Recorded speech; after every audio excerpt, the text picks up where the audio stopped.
नमस्कार, आप देख रहे हैं मिड कैप मंत्र। मैं हूं हर्षिता सावंत। शुरुआत करते हैं इस वक्त की हेडलाइंस के साथ।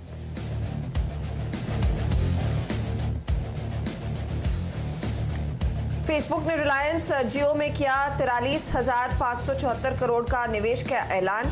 जियो प्लेटफॉर्म्स में कंपनी खरीदेगी 9.99% हिस्सेदारी। किसी कंपनी में माइनॉरिटी हिस्सेदारी के लिए अब तक की सबसे बड़ा विदेशी निवेश। रिलायंस रिटेल के साथ भी हुआ करार। 9% की तेजी के साथ रिलायंस बना बाजार का बादशाह। All of us at Reliance and Jio are delighted to welcome Facebook Inc. as our long-term and esteemed partner.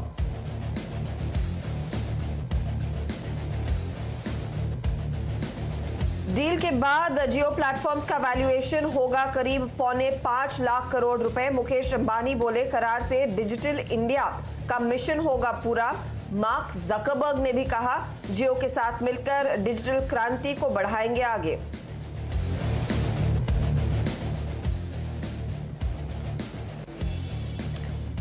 Facebook Jio deal का ब्रोकरेज हाउस ने दिया थम्स अप। नोमुरा और क्रेडिट स्विस ने कहा, डील से कर्ज घटाने में मिलेंगी मदद। नोमुरा ने खरीदारी की सलाह दी। 1770 का टारगेट भी।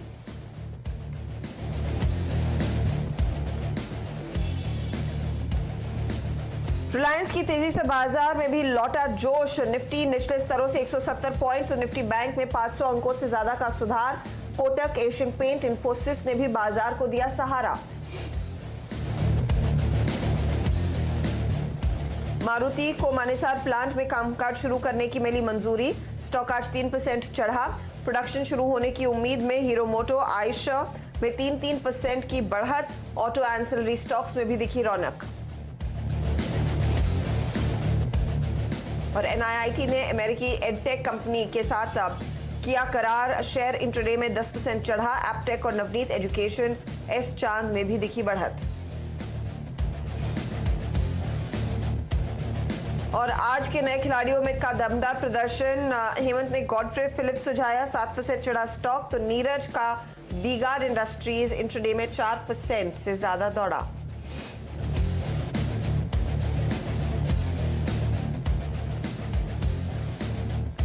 और मार्केट के एक्शन पर हमारी नजरें रहेंगी, जहां पर आज देखिए एक दिग्गज कंपनी ने ही पूरा मूड सुधारा है, वरना ग्लोबल संकेत बेहद खराब थे। और रिलायंस इंडस्ट्रीज ने जो फेसबुक के साथ डील की है, जियो प्लेटफॉर्म्स में फेसबुक 9.99% हिस्सेदारी खरीदने वाली है। इसी के चलते हमने देखा भारतीय बाजारों में तेजी देखने को मिली और निफ्टी भी है जो 9100 के पार निकल पाया है। तो रिलायंस की अगुवाई में दरअसल निफ्टी 9100 के ऊपर, इनफैक्ट 9150 के पार निकलता हुआ, ये एक बहुत बड़ा संकेत है। इसका कुछ असर बाकी टेलीकॉम कंपनियों में भी देखने को मिला है। तो टेलीकॉम स्टॉक्स भागे हैं आज। ऑटो कंपनियों में फिर जोश लौटता हुआ दिखाई दिया है। और अगर आप निफ्टी बैंक की चाल देखेंगे तो वहां पर भी लो से रिकवरी देखने को मिली है। 19,051 दिन का लो था और वहां से अब तक आप देखेंगे तो बहुत शार्प मूव देखने को मिला है। करीब 450 अंकों से ज्यादा का उछाल निफ्टी बैंक में दर्ज हो चुका है। मिड कैप्स भी आज इंडेक्स में इतना बड़ा मूव नहीं देखने को मिलेगा आपको। हल्का पॉजिटिव जरूर है ये इंडेक्स, लेकिन आप गौर करिएगा फार्मा शेयर, साथ ही साथ एजुकेशन वाली कंपनियों में तेजी देखने को मिली है। और टायर स्टॉक्स में भी आज हमने देखा है तेजी का ही मूव है।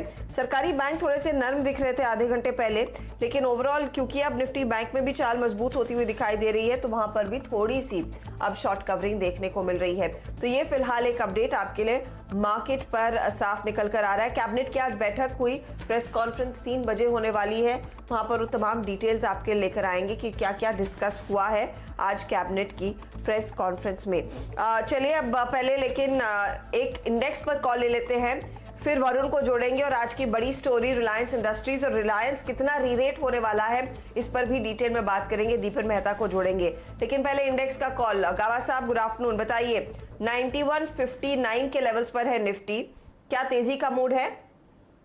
जी हाँ, बिल्कुल। Good afternoon to you. मुझे लगता है कि निफ्टी का जो बार बना है सुबह का, बहुत बढ़िया बार है। उसके हिसाब से लगता है कि निफ्टी आज पॉजिटिव क्लोज देगा। यहां से कहां ऊपर जा सकता है? पॉसिबल है कि 9250 से 9300 ये का जोन है, वहां तक जाने की संभावना है। तो लेट्स सी कहां जाता है, नहीं आता है। पार्टी तो अच्छी लग रही है, एंजॉय करना चाहिए पार्टी। ओके, और आपने आज क्या स्टॉक्स आइडेंटिफाई किए गाबा साहब ट्रेड के लिए फिर इस तेजी में? मुझे दो स्टॉक दोनों ही अच्छे लगते हैं ऑन द लॉन्ग साइड। एक तो है ऑरोबिंदो फार्मा, यहाँ पर एक तेजी है फार्मा क्षेत्र में, तो मुझे इसका टारगेट 700 के करीब नजर आता है। स्टॉप होगा 636 का, तो ऑरोबिंदो फार्मा में एक तेजी नजर आती है। और दूसरा स्टॉक जो अच्छा लगता है वो है पीडिलाइट। पीडिलाइट में भी अच्छा मूव मिला है, पॉसिबल है इसका टारगेट 1560 का हो, स्टॉप होगा 1465 का, तो दोनों ही में तेजी नजर आती है, दोनों से डिफेंसिव बैटिंग। ओके, तो ये फिलहाल अपॉर्चुनिटीज अभी भी आपको तेजी के दिख रहे हैं। आज की बड़ी थीम पर फोकस करते हैं, फिर आगे मिड कैप में कहाँ एक्शन है उस पर भी नजर डालेंगे।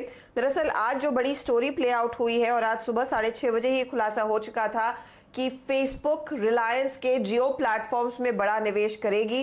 करीब 9.99% हिस्सेदारी दरअसल फेसबुक ने उठाई है जियो प्लेटफॉर्म में, और ये सौदा हुआ है 43,574 करोड़ में। इसमें आप ध्यान रखिएगा कि एंटरप्राइज वैल्यू जो आकी गई है ये इनफैक्ट काफ़ी इन्फ्लेटेड वैल्यूएशंस पर आकी गई है, और तकरीबन 4.26 लाख करोड़ की ईवी की वैल्यू यहाँ पर दिख रही है इस पर्टिकुलर डील में आती हुई। और किसी भी माइनॉरिटी, ये इनफैक्ट माइनॉरिटी स्टेक है, 10% से कम का स्टेक है, माइनॉरिटी स्टेक है, और माइनॉरिटी इन्वेस्टमेंट के लिहाज से भी ये इस साल में सबसे बड़ी डील मानी जाएगी भारत के लिए एफडीआई के लिहाज से। तो आप देखिएगा, इसी के बाद हमने देखा है कि एक बहुत तगड़ी valuation of course Jio platforms को मिलती हुई दिखाई दे रही है, जहां पर $66 बिलियन की वैल्यूएशन इस पर्टिकुलर प्लेटफॉर्म को आकी गई। और इस डील के बाद देखिए रिलायंस रिटेल में भी तगड़ी वैल्यू अनलॉकिंग आगे चलकर होती हुई दिखाई देगी, वो भी अब लोग भुनाने लगे हैं। इस पर मैं आपको एक अपडेट दे दूं कि कमर्शियल पार्टनरशिप जियो के साथ रिलायंस रिटेल और व्हाट्सएप के साथ होने वाली है, और यहाँ पर तकरीबन 3 करोड़ एसएमईज या फिर किराना स्टोर्स को इसका फायदा मिलता हुआ दिखाई देगा। याद रखिएगा कि व्हाट्सएप का जो कंज्यूमर बेस है भारत में वो 450 मिलियन के आसपास है, और उसको टैप करता हुआ दिखाई देगा जियो मार्ट इस पर्टिकुलर करार के थ्रू। तो ये एक बहुत बड़ी अपॉर्चुनिटी यहाँ पर रिलायंस रिटेल में भी उभर कर आएगी। इसीलिए हमने देखा है कि रिलायंस में तो तेजी देखने को ही मिली, बाकी रिलायंस ग्रुप कंपनियों में भी काफी ज्यादा एक्शन बनता हुआ दिखाई दिया है।